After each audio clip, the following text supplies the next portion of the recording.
Brandon, thank you for doing this. And the first thing, I guess, in a broader sense, is how's it going there? You've gotten this started. As best you can, walk us through some of the details of what's happening there internally with the procedures, and the second part is uh, with Stars opt out. Do you anticipate or do you know of any other players who either have done so and we haven't heard yet, or you are leaning to think that there might be more from your team? Yeah, I mean, first off, I'll answer your second question first. EJ Gaines is going to opt out as well. So we received that news yesterday afternoon and got his letter. So that'll go on the wire today as EJ opting out. He has some family things as well, which we totally respect and understand. Your first question, yeah, Vic, every day is a new day. We all here get tested. If you're in tier 1 or tier 2, we're in a everyday cycle. So, every morning, Sean and I are getting an update from Nate Bresky. He gets the results of if anyone tested positive the day before. And, we had, a couple back-to-back days, that whole thing that got put out in the media the other day of we had 2 and then we had 2 more. And we just, something like that. We were just trying to be smart and make sure we had our arms around it. This is something that we're learning every day as you see across the country, and we're no different. And we're just trying to keep it, if there is someone in the building or someone that's been around others on our team, players, coaches, staff, that we're smart about it. And, so there may be more days where we say, hey, we got a couple guys, 2 or 3 guys popped up. They've been around, another 15, 20 guys. Let's just send everybody home, let another round of tests come in and make sure we're good, because it's we're trying to take the long view, similar to how we're trying to build this team. We're not, as much as we want to be out there every day, we'd rather lose 1 day or 2 days than lose 10 to 14, half our team or anything like that. And Brandon, just a quick follow-up. The words difficult, challenging are givens with all of this for all of us, but specifically to your team and to this point of what you've been trying to manage with people in the building. And by the way, if you can give us a count of how many players and such are there, along with this answer, what is it just like dealing with this unprecedented situation for you and the organization? Just that part of it, what's it been like? Yeah, first off, there's been a lot of people to help us, that we had that infectious disease emergency response plan, the EIDR plan that we had to get approved by the league and then by the PA. There was a lot of people that put a lot of time and effort in this building to make it as safe as possible. We don't have a bubble, we don't have that concept, but we're trying to make it really, really hard to catch it in here and or spread it in here. And everyone, obviously I don't have my mask on for this interview, but I got my mask right here at my side. I was masked until I sat in this chair to do this interview. And so that's, everyone's responsibility is to police this thing. And we have contact tracers on. We get a little, it'll turn red if I'm within 6 feet of someone to let me know you're too close. And we're asking each other to hold each other accountable, and that's me included. If I screw up and get too close and talking to Sean about something, somebody should yell at us. And we've put people in place, different positions to kind of inspect, whether it's on the practice field, in the weight room. We're trying to do our best with it, Vic. It's also a huge responsibility. We all, whether it's a coach or a staff member that's of age or has a pre-existing condition, we do have some people in this building that probably wouldn't handle the virus as well as some of us, others. And, that's a huge weight on me, on Sean, and Nate Bresky and the others that are a part of this team. And that's the biggest thing. We want to win here. There's no doubt. You know how competitive we are. We want to do everything.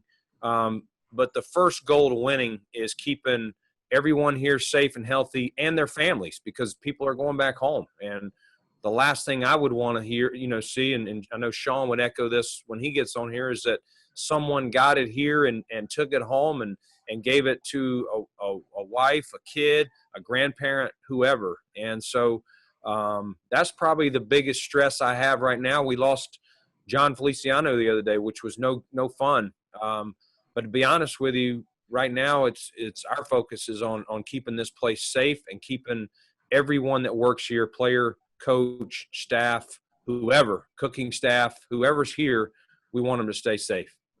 Thank you, Brandon.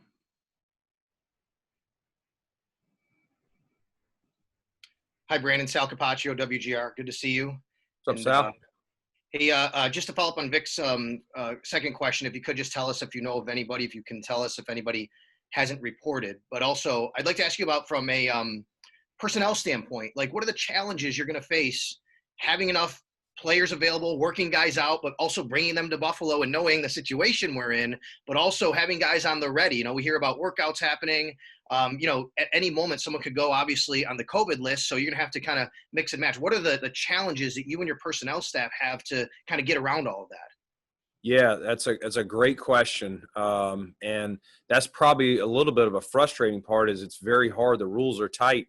We're down to 80 in a different way because we have guys on the COVID list and such. So technically we are down to 80, even though we didn't cut a bunch of people to get there. It's just we got a few guys on the COVID list, and then we got these opt-outs, which has put us down to that number. So the rule in place, Sal, is that, normally, let's say we lost John Feliciano, which we talked about.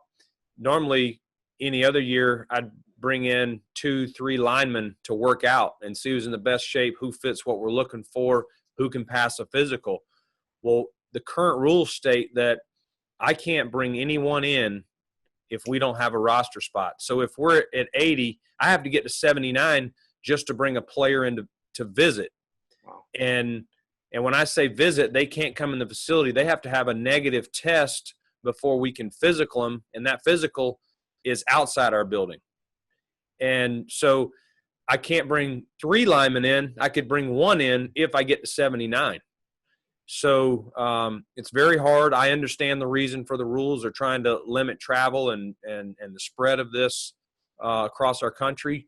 But it makes it very hard. The other part of that is it's basically 5 days. I know one of you guys put out about a couple players that were in town. Well, those guys are still going through the process of testing.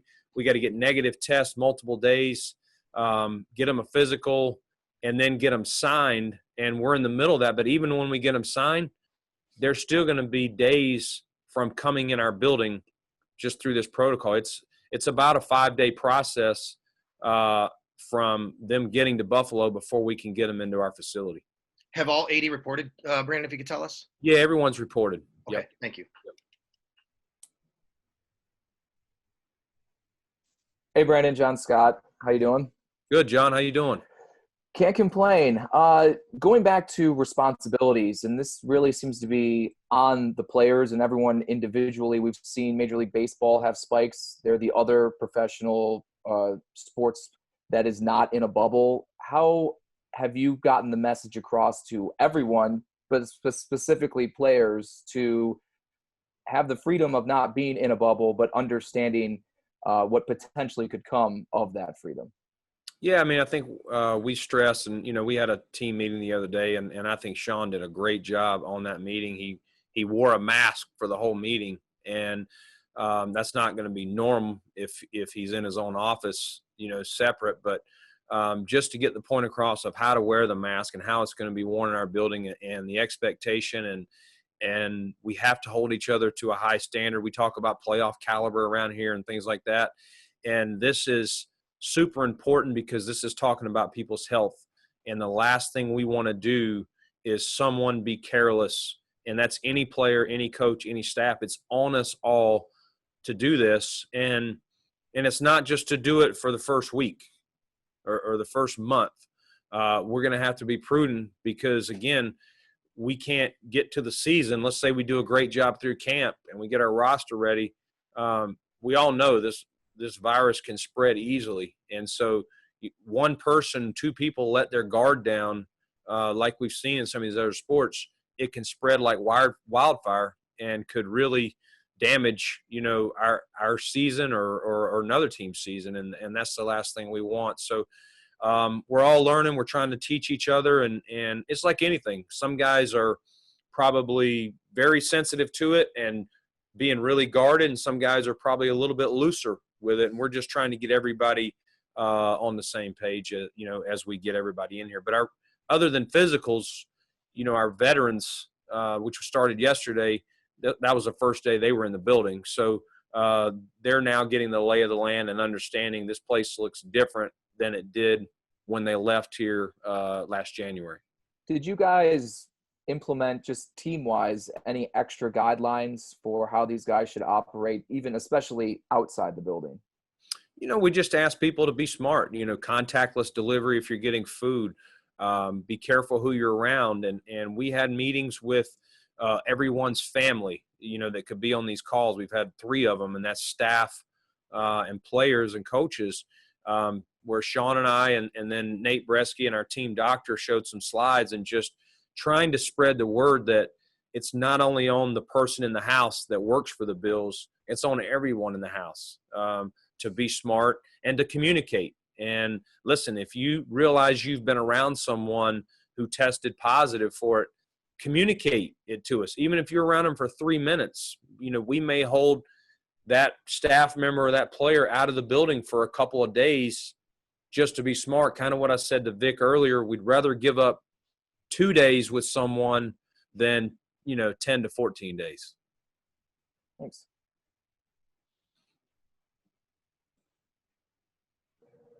Hey, Brandon, Josh Reed. Hope you're doing well. You too, Josh. Since last time we talked to you, all the preseason games were canceled. What's the biggest hurdle you have to overcome when it comes to, just going straight into a regular season?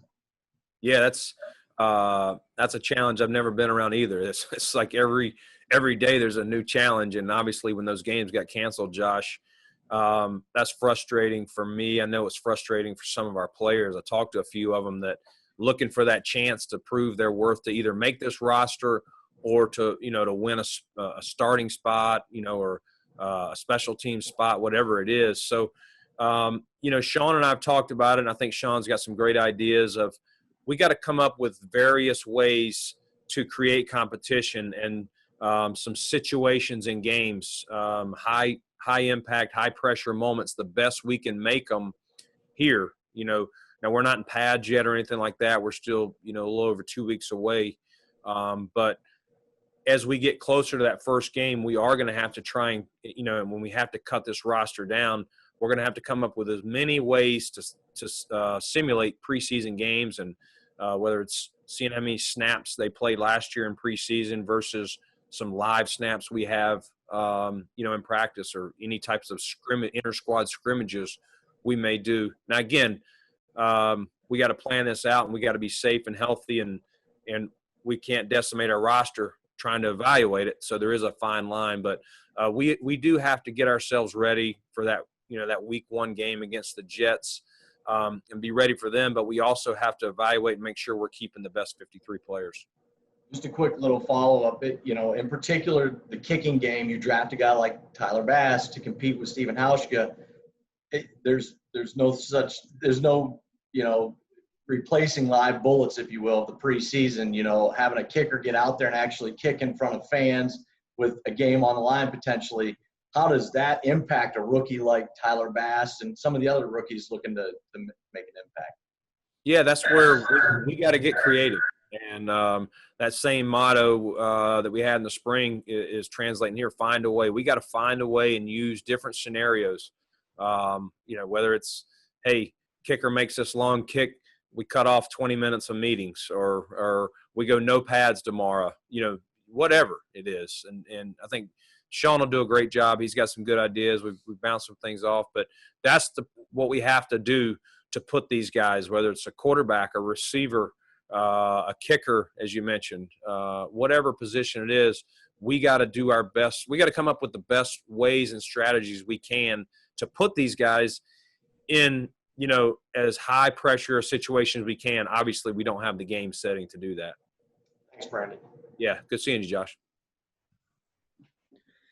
Hi, Brandon. Matt Fairburn here. Hope you and your family are doing well. Thanks, you too, Matt. I'm curious, you've already brought up how different things are, all the challenges, the stress of, whether your players and their families are healthy.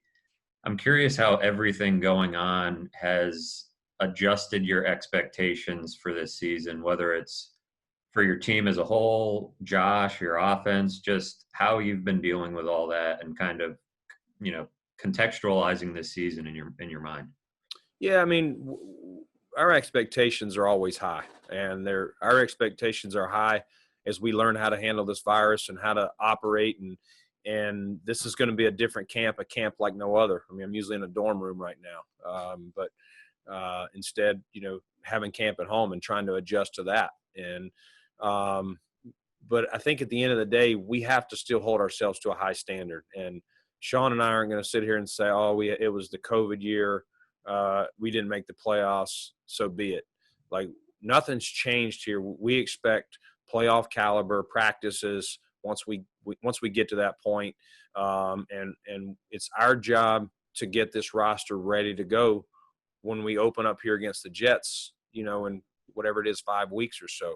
So, no, I mean, I hear you. I respect the question, Matt, but nothing's changing there. And that's why the pressure is on us all to stay healthy and to do things right so that we can have the best 53 guys out there and not have 10 guys on the COVID list, come mid-September. And it won't be easy, but we got to be prudent. And again, if we do that, we'll find a way, to be ready to roll when this season gets rolling. When you see what happened in like baseball in particular and other sports, can you even allow it to enter your brain of like worrying about, whether you guys are going to get 16 games in or anything like that? No, I mean, I think right now it's day by day. It really is. Let's just worry about doing the best we can today. I mean, honestly, I know usually you can kind of see by now, you can see that first preseason game. You can see when you're cutting your roster down, you can see, what things are going to start to look like for that first game. But that first game, even though it is whatever 5 weeks off, seems like 6 months away right now, just because it's like I said, every day kind of wake up and check with Nate Bresky and see, does anybody positive? What does it look like with the contact tracing? Do we need to have someone else sit out today just to make sure they're safe? So those are the daily things we're doing. And then once we figure out who we're going to have in the building that day, how we're going to make the most of it in the weight room, on the field, meeting rooms, et cetera. So, no, I mean, our standard is right where it's always been here, and we expect to be ready to roll when they kick it off. Thanks, Brandon. Thanks, Matt. Hey, Brandon, Chris Brown, thanks again for the time. Just with respect to the new practice squad rules, I know they're expanded to 16, and I've seen that there are protections that you can enact for 4 of those players, so they can't be poached off your roster by another club. Can you just kind of lay out for us, Brandon, whether or not that is a group of 4 that can change week to week, or if it's set? I'm assuming because of the potential of COVID changing your roster dramatically, you can kind of pick a different 4 week to week, or is it set? Yeah, you can change it. Those 4 protected players is done on Tuesdays at 4:00 each week. Okay. So it'll be kind of free access to poach prior to Tuesday at 4. After games are played, your entire 16 would be able to be poached, and then on Tuesdays at 4, we'll be able to designate 4 guys that we have for the week, and that can change. Each week is a new 4 list. I mean, it could be the same, but you could theoretically protect the same two guys all year if you want to. It's just a weekly designation we'll send in of these 4 guys are protected for this week. But each week there's going to be that 48-hour window between Monday and Tuesday where anybody's free to get claimed? Yep. So, Right. but they would have to – here's the thing that makes it tricky doing that. If we went to go get someone off a practice squad, as the rules are right now, obviously things can change, but Right. That's going to be a 5-day entry to get them in our building. So, you claim a guy on Monday, he's mostly going to be virtual meeting with you until the end of the week. So he may not have a live practice with your team that week, just as it stands now, just to get him in the building. It's like a re-entry, whether it's a free agent, whatever. It's that test day 1, test day 2, off day 3, test day 4. So all those are going to have to be negative tests before they can enter our facility. Even if that player's been negative for another club. Wow. Yeah. Yeah, it makes it really tough. Thank you. No problem. Hey, Brandon, Heather Prusak here. Hope you're doing well. Good to see you. You too, Heather. Just what has it been like from the mental side of things for you? I mean, just, you talk about getting up every day and not knowing who you're going to have in the building, what players are going to be available, checking the tests and seeing who could possibly test positive. I mean, just like mentally, how much is that taken a toll on you, just not knowing every day getting up who you're going to have available that day? Yeah, it's weird. Some days I wake up wide awake, and some days you're fatigued from the day before. But it is what it is. I'm a positive person, and I don't let it really try and weigh me down. I'm really just trying to take it day. I'm trying to learn every day, honestly, what we can do better, and talking to our medical staff and talking to the coaches, and I hopefully in 2 weeks from now we're doing it even better than we're doing it than we are today. Because starting tomorrow we are going to have up to 80 players in our facility, so it's going to be more people around, more people that could enter those close contact areas of within 6 feet and things like that. So we're going to have to step our game up even more starting tomorrow when everyone's in here. But it is what it is. I just kind of taking it day by day, Heather, and don't let it get me down. And I think Sean's doing a great job as well. And when it comes to talking about the competition and not having preseason games and wanting to keep the best 53 guys, how do you balance, keeping the best 53 guys, but then also having to be like, well, we need to make sure we have, depth at certain positions. And if guys, do test positive, I mean, just how challenging is it when you're having to balance so many different things when it comes to deciding who you're going to keep? Yeah, I mean, honestly, we've been talking about before, when they changed the rule where we had to go from 90 to 80, how we were going to get to 80. And, well, man, we're not even going to be able to see this guy in a helmet, if it was an undrafted rookie or whatever. And I know we released a couple players, but, we were trying to figure all that out, and we're not even at 80. I mean, we're barely at 80 right now because we got some guys on the COVID list. We got these guys opting out. And that's the thing. Some players can still opt out. So trying to get a balance of who could still choose, to take that path. And again, to replace them, it's 5 days to get a guy in here. So those will be definitely more conversations when we get, down to the 53, who's currently got COVID, who is injured, how long is their injury.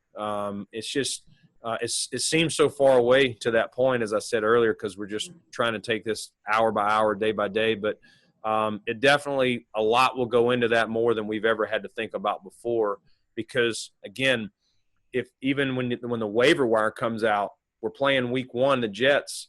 Okay, maybe a guy we would have claimed before. Do we want to claim him knowing by the time we get him here, if we need him that week, we're probably not even going to have a practice with him before he would step on the field. So a lot of things that we'll have to weigh before we make a decision to bring someone from the outside once the season gets rolling. Thanks, Brandon. Yep, you too. Hey, Brandon, Matt Perino, Syracuse.com. How are you? Good, Matt. How you doing? I'm great. I'm great. Thanks for taking the time today. You mentioned at the start, what a blow it was losing John Feliciano. Can you talk about, what that's like? I know Sean has talked about, his leadership and what he's brought into the room, especially during the virtual off season. And the second part of the question is, now with him out of the mix, a guy who started 16 games last year, who do you kind of see in the mix for that competition at the right guard spot? Yeah, I mean, John, he brings an edge. He brings an energy. You see his passion on the field. We even have to get on to John sometimes because I think it spilled over a couple times where he got a 15-yard flag. But you live with those with a guy like John, and I think they play different positions, but I think him and Josh Allen are wired the same. They're fired up. They play every play like it's their last. So replacing that energy that he brings and that leadership and that he fits, what we look out of our O-linemen, smart, tough, dependable guys. And so that's not easy. That's a blow. We feel bad for John. I feel bad for him. And cause he worked so hard coming off the shoulder. I mean, he was ahead of schedule the whole offseason, even though he wasn't able to be in here the whole time. And just really proud of his effort and just a freak deal that happened. But we do have some other guys. We tried to build as much depth as we could, Matt. And, Darrell Williams, Evan Boehm, Ike Bodiger, Spencer Long, those guys. Cody Ford could slide in there and put Ty Nsekhe at tackle. Ty's even played guard. So there's a lot of combinations we can do. A long way to go before it's settled of how that would play out. Right guard, right tackle. I mean, I think Cody will be in the mix of one of those, but just have to see where it fits best. Are we better with someone else at right tackle and sliding Cody in, or are we better leaving Cody at right and someone else winning that job? Thanks, Brandon. You got it. Hey, Brandon, it's Marcel from ESPN. Good morning. Thanks for How you doing, Marcel? Good, man. How you doing? Good. Good. I know you touched on this a little bit before, but I guess where is the difficulty and how much control does the team have over what players can do outside of the facility? Like if it's tricky or if it's, they're restricted from coming in the facility, what is stopping them from gathering outside or training and practicing together outside of it? Yeah, there's nothing that's stopping them. I mean, we can't have a police officer or anything outside each person's house, as much as we'd love to do that, not only with our players, but staff, all of us. It gets hard to, nobody wants to sit in an apartment or a hotel room all the time, but this is the year that we've got to do whatever it takes, and we got to find a way to keep ourselves healthy, and it's on us all. It's on us each of it, to hold each other accountable and make sure we're not doing those things. And I think our veteran leaders, peer pressure, peer leadership is probably the best. And I know some of those guys spoke up on a call the other day, a Zoom call, and they did a great job of stressing to everyone on the call what we have to do this season, and we can't let our guard down. So I think we have great leadership, and I know Sean will lean on those guys to help hold each other accountable. Thanks. You got it. Hey, Brandon, Thad Brown. Good to see you. Thanks for doing this. Thanks. Playing off what Marcel asked a little bit there, how is it different in terms of how everyone's pitching in the building? Because you're limited to 100 Tier 1, Tier 2 employees for a building that, 150, 160 people who are in there normally? How has it been different? How will it be different with, everybody kind of having to pitch in and do a little bit more in the next few weeks? Yeah, Thad, it is weird. Normally at training camp, you have all these interns, from trainer interns, equipment staff, video, football operations, coaching interns, and we had to scale all that back just because you're only allowed a sheer number of things, and some people are having to do double duty, and we have some a group of people, these protocol coordinators, that they're having to figure out every day who's going to be in that Tier 1, who's going to be in Tier 2. We can have 40 in Tier 2 in the building, but we actually have close to 60 on the list. And so we've cleared a lot of our building out from some of the business people are in different areas or they're working remote just to try and keep our building, as clean and safe as possible. And appreciate everyone pitching in this organization, that even though I'm sure they want to be here and work in their office, but with these rules, we've had to take over some areas to create meeting rooms to try and make bigger spaces so our guys can spread out and physically distance themselves. So, it is different. Everybody's having to, probably pitch in and make sure we're using our resources to the best of our ability. And it may be that somebody's got to be another film guy that doesn't normally do that, or somebody's got to help. We got extra people helping in the weight room when these guys are in there wiping stuff down as these guys use it, just to keep everything as clean as possible. But we got good people, good team effort, and I know everyone is working in the right direction. Does that include you? You have some extra chores at all? You got to clean anything?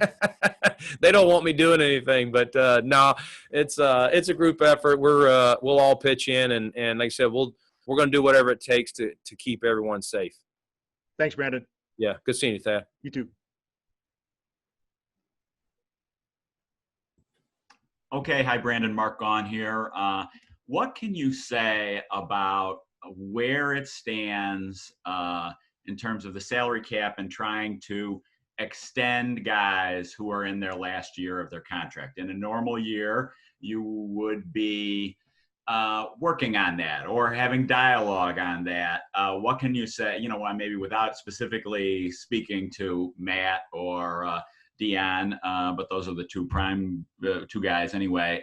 And as far as the 175 floor for the 21 cap, do you think agents are going to want to wait, because that floor, there's so much uncertainty that you have no control over, but new money comes in if there's new deals? Do you think that there's going to be an expectation that that floor is going to be higher than 175?